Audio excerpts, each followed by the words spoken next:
écrit le titre chapitre 7, les mouvements sur Terre et dans l'univers. Nous avions aussi écrit le grand 1, description du mouvement. Nous avions écrit voir activité 1 que l'on trouve ci-dessous. Donc cette activité 1 se compose du premier document, mouvement d'un gymnaste, où on voit le gymnaste faire un salto. Puis du document 2, où nous avons le mouvement d'un glacier. Le document 3, sur la rotation de la Terre. Et le document 4 sont quelques définitions que vous devez connaître par cœur. Le système, tout d'abord, est l'objet que l'on étudie. C'est-à-dire, par exemple, si on étudie le mouvement d'un patineur sur la glace, le système et le patineur. Le référentiel est le point de vue à partir duquel on observe l'objet. Il est muni d'un repère et d'une base de temps. Par exemple, si on est toujours dans un patineur sur la glace, le système était le patineur et le référentiel est la patinoire. Pour pouvoir l'étudier, on rajoutera des axes. La trajectoire est l'ensemble des positions prises par ce point au cours du mouvement. Par exemple, dans le document 3, on peut voir en bleu, ici, la trajectoire de la Terre autour du Soleil. Donc, première chose, répondre aux questions en complétant le tableau. Première chose, on va étudier le document 1 en lui donnant son système, son référentiel et le type de trajectoire. Alors, le document 1, on est en train d'étudier le mouvement d'une gymnaste. Donc, on est en train d'étudier le mouvement d'une gymnaste. Donc, le système est une gymnaste. Par rapport à quoi on décrit le mouvement de la gymnaste, c'est par rapport au sol. Donc, le référentiel est le sol ou le gymnase, comme vous préférez. Donc, le système, on va marquer gymnaste. Et le référentiel, vous pouvez marquer sol, vous pourrez démarquer gymnase, vous pouvez marquer tapis, vous pouvez marquer aussi que c'est le tremplin. Peu importe, en fait, tout objet qui était immobile dans le gymnase. Le type de trajectoire. Alors, cette forme de trajectoire, quand on saute, ça s'appelle une parabole. Le type de trajectoire est une parabole. Sur quelle distance on peut observer le mouvement? Alors, le mouvement d'une gymnaste qui fait un saut, ça va être une distance de quelques mètres. Quand elle saute, on peut dire 2, 3, 5 mètres. On va écrire quelques mètres. Sur quelle durée peut-on observer le mouvement? Le mouvement d'une gymnaste, ça ne dure jamais, on n'est pas plusieurs minutes en l'air, donc c'est quelques secondes. Et quelle doit être la durée entre deux images? Si le mouvement dure quelques secondes, c'est pour avoir, allez, on va dire que le mouvement dure une seconde, que l'on veut 10 images, bien c'est une image tous les dixièmes de seconde. On veut un dixième de seconde entre deux images.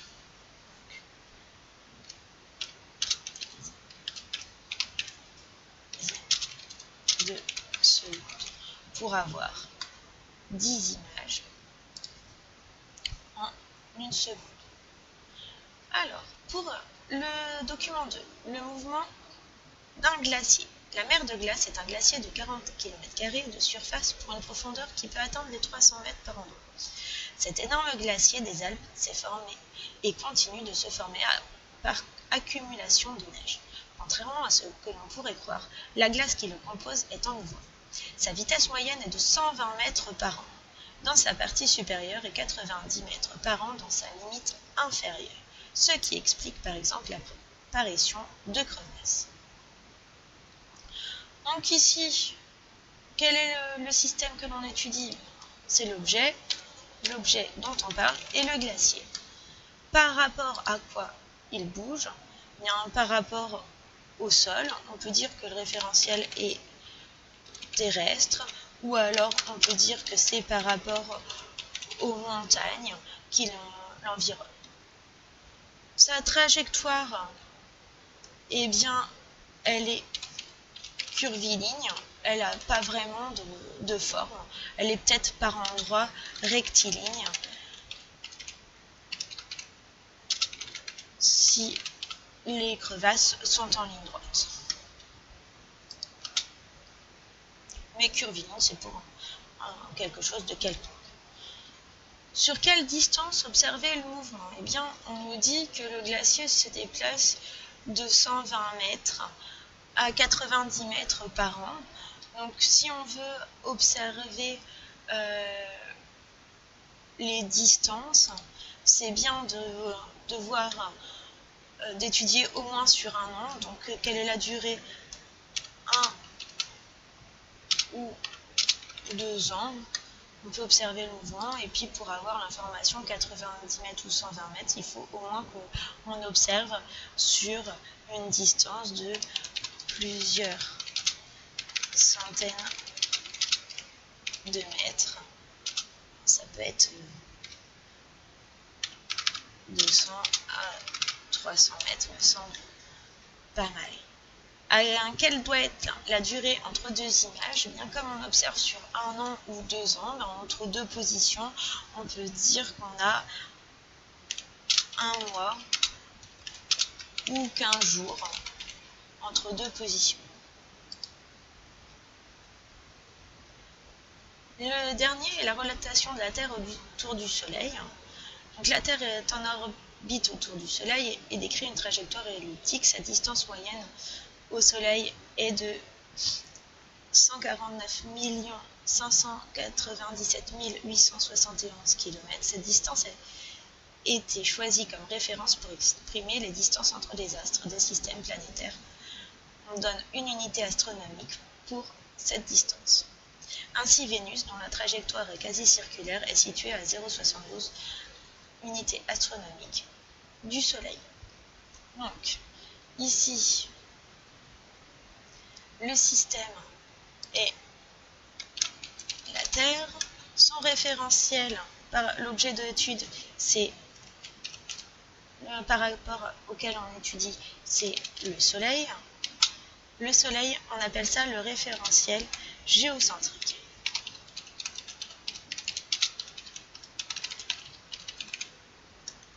Le type de trajectoire, c'est quasiment, alors ça va être circulaire ou elliptique.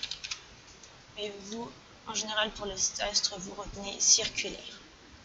Sur quelle distance observer le mouvement? Eh bien, vous voyez, ici on ne va pas parler de la distance en kilomètres, parce que c'est 149 millions, à peu près 150 millions de kilomètres. Donc on va utiliser une autre unité avec une échelle sur la distance. Donc on peut dire à peu près 140 sur plusieurs centaines de millions de kilomètres ou des unités astronomiques. C'est une autre solution. Donc, soit par centaines de millions de kilomètres ou en unités astronomiques. Sur quelle durée observer le mouvement? C'est sur au moins une année pour faire le tour. Et pour quelle doit être la durée entre deux images, c'est pareil, pas la peine d'en prendre toutes les secondes pour voir le déplacement de la Terre. Pour voir que ça forme un cercle ou une ellipse, il faut une image par mois ou une tous les 15 jours.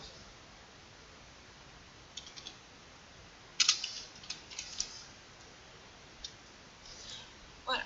Donc, ce qu'il est important de retenir ici, c'est quel est le système, le référentiel et les différents types de trajectoires. Savoir les identifier, en fait, c'est la forme que fait les positions prises par le système. Donc, sur quelle distance et sur quelle durée, il n'y a pas qu'une seule réponse à chaque fois possible, mais c'est une histoire en fait de bon sens. Vous dites quelle est la distance qui va être parcourue et en combien de temps ça va être parcouru, pour nous donner la distance sur laquelle observer et sur quelle durée observer le mouvement. Ensuite, après, pour savoir la durée entre deux images, eh bien, ça dépend de la précision que l'on veut.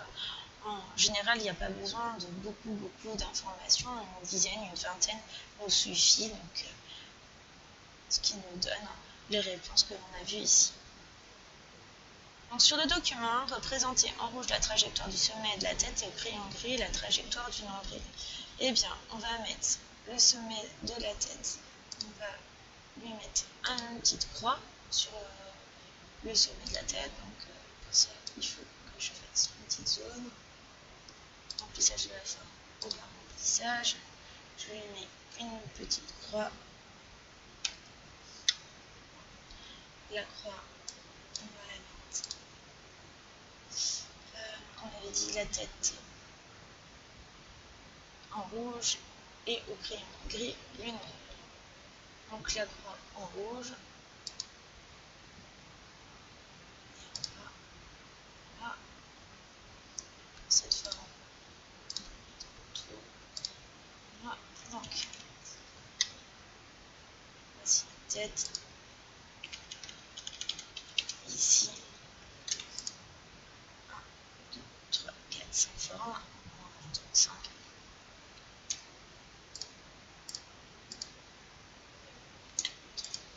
4 et 5. Et on va les positionner sur les différentes têtes.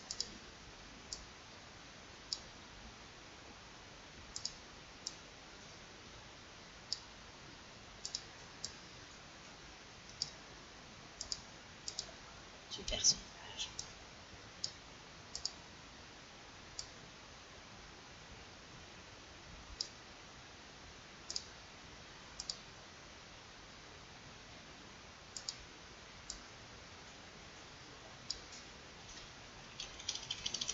Et ensuite, on va les relier.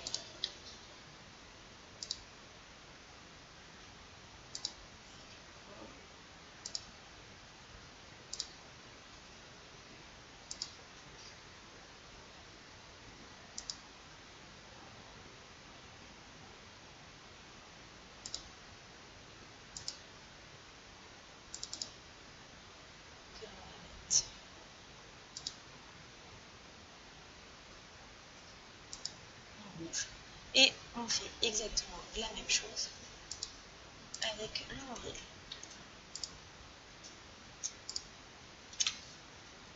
Par contre, on a dit qu'on mettait en gris le nombril. On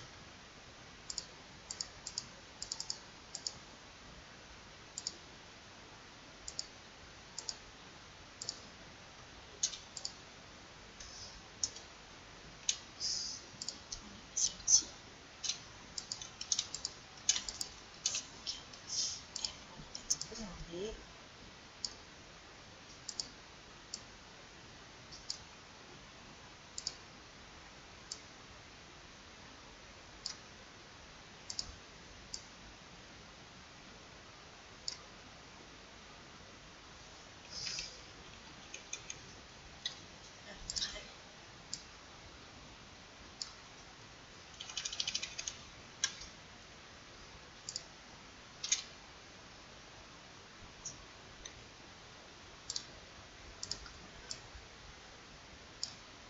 Voilà, on a toutes nos croix qui sont au nombril et on va pouvoir maintenant relier.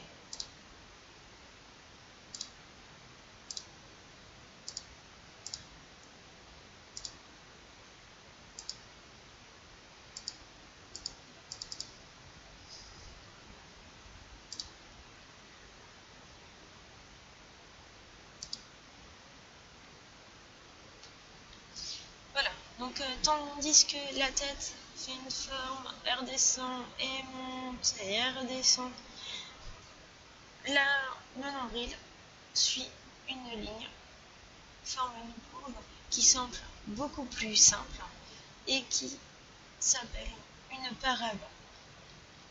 Donc, quel point a la trajectoire la plus simple? On peut voir que c'est le nombril qui a la trajectoire la plus simple.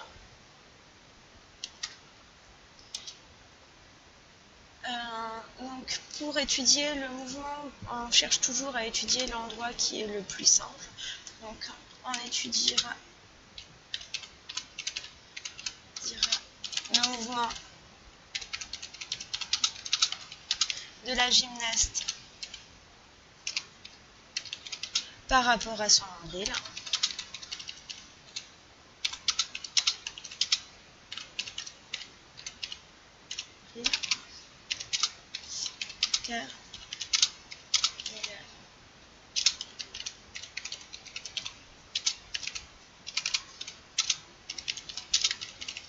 Car il a le mouvement le plus simple. C'est ce que l'on appelle le centre de gravité. Et ça, ce centre de gravité est quelque chose d'important. Par contre, à votre avis, pour un entraîneur, pour corriger la figure, est-ce que c'est suffisant de voir le mouvement du centre de gravité? Est-ce que la tête est bien mise, les pointes de pied sont bien mises, les bras? Non. Donc, pour l'entraîneur, ce n'est pas suffisant. On dit qu'il y a une perte d'information. Donc quand on étudie le mouvement d'un seul point, c'est normal, on a une perte d'information. Et ça, il faut bien que vous en ayez conscience. Dans toute la physique que l'on va faire, on aura une perte d'information. On n'étudiera que le centre de gravité. Tous les autres points, eh bien, on ne sait pas ce qu'ils font. Alors ensuite, regardez la vidéo du lien que je vous ai donné dans le document. C'est la vidéo d'un saut en parachute. Alors pas besoin de regarder toute la vidéo, il faut regarder juste à partir de la minute 05 pendant quelques secondes. Donc juste avant ou juste après l'ouverture du parachute. Juste avant, vous avez peut-être dit deux choses. La première chose, vous avez pu me dire que le parachutiste descend. Première chose. Vous avez pu me dire aussi que le parachutiste est immobile. C'est une autre possibilité. Et les deux sont justes. On va voir tout de suite pourquoi. Et juste après,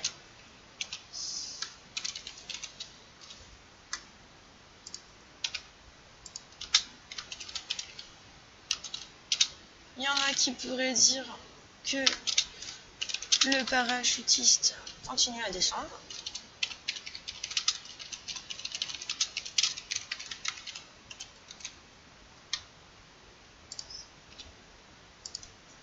Ou bien que le parachutiste remonte. Et toutes ces choses sont justes. Pourquoi a-t-on deux réponses? Eh bien, on a bien précisé le système. Le système, c'est le parachutiste dans ce cas-là. Mais par contre, on n'a pas précisé le référentiel.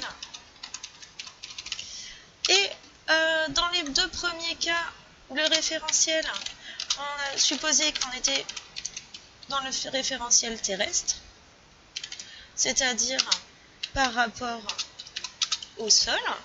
Donc si on est par rapport au sol, un parachutiste, forcément, il continue de descendre. Quand il saute, il descend. Et puis même si on ouvre le parachute, il continue à descendre même si il ralentit sa chute.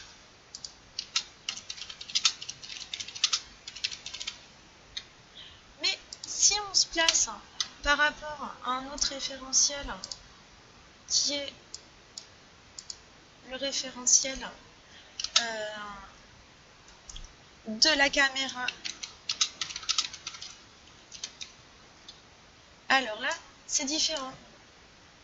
Eh bien, au départ, la caméra et le parachutiste étaient immobiles l'un par rapport à l'autre, donc on n'a pas l'impression que le parachutiste bouge, puisque les deux sont toujours en face de l'autre, même si les deux descendent, parce qu'ils descendent à la même vitesse. Mais si le parachutiste ouvre son parachute alors que la caméra n'a pas encore ouvert son parachute, mais on a l'impression que le parachutiste remonte puisque sa vitesse diminue. Et par rapport à la caméra, il s'éloigne. Mais par rapport au sol, le parachutiste continue de descendre. C'est une illusion donnée par la caméra. Donc, on va le noter ici. Donc, l'illusion est donnée à cause du changement de référentiel. C'est ce que l'on appelle la relativité du mouvement.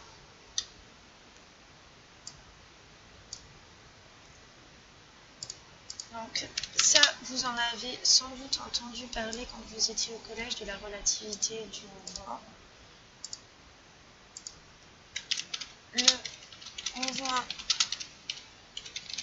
Le mouvement observé est donc la trajectoire dépendre du référentiel. D'accord ?